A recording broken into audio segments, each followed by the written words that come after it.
अच्छा तो दोस्तों यानी कि आप देख रहे हैं ये यानी कि फाख्ता है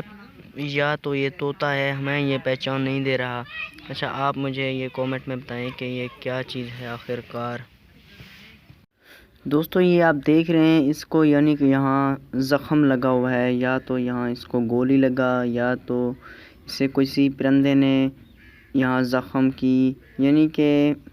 ये मर जाएगा